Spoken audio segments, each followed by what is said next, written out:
Forget that we're one nation under God, then we will be a nation going under. Are alarmed about some books and other content found in their school libraries. The introduction of explicit sexual and LGBTQ-themed curricula and books, it's having an effect. School boards ignore the rights of the parents in terms of how their children are educated. It's a hedonistic cult. The reason it's called dead naming is because your son is dead.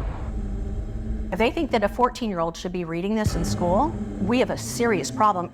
God entrusted children to parents, not to politicians. It's time for us to be just that bold in stopping it as they are in presenting it.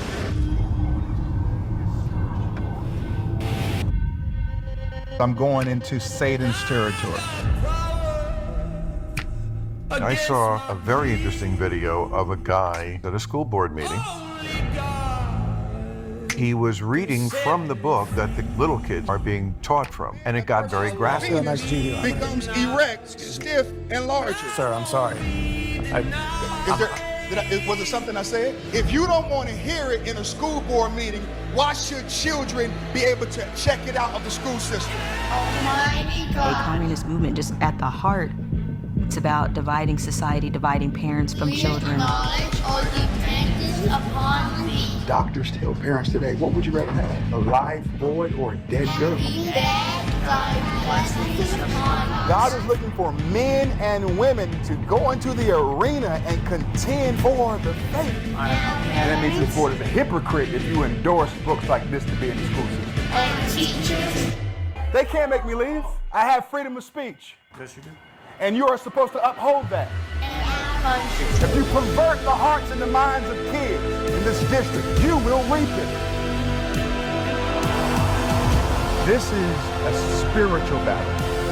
You're either punk or a pervert if you don't remove this book. Well, your time's up. My time is not up. I'm not leaving. Because I came too far to defend these children in this district.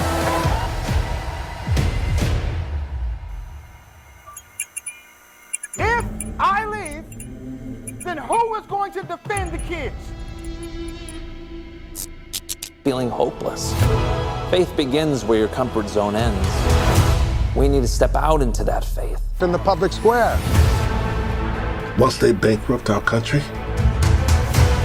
they will have complete control. Next guest is a candidate for Congress. You're going to get a lot of questions about your faith. Well, maybe people are looking for more spiritual and moral leadership in Washington. You're making God an easy target for them, Pastor. God's not the target, Lottie. Our country is. God's just standing in their way. I will not be made a fool of. I won't stop until your moral high ground crumbles beneath your feet. You don't win unless you play by their rules. I feel like I have two options. I can either do the things my faith asks me not to, or I lose this race. It's like God keeps putting these impossible mountains in front of me. Perhaps God put those mountains in front of you to show that they can be moved. This contest is about shaping the future of our nation. Keep your boy in line. It's like his God. I can give it, and I can take it away. How do you know it's God? Reverend Hill, your beliefs are a textbook example of Christian nationalism. Whenever anyone of faith promotes a policy that you don't like, you label them a Christian nationalist. We need to stand up. Send the message to Washington. Tell them you're not ready to give that power up. You have the power to change things. Not me, not him, you. In God we trust. And without God, democracy will not and cannot long endure.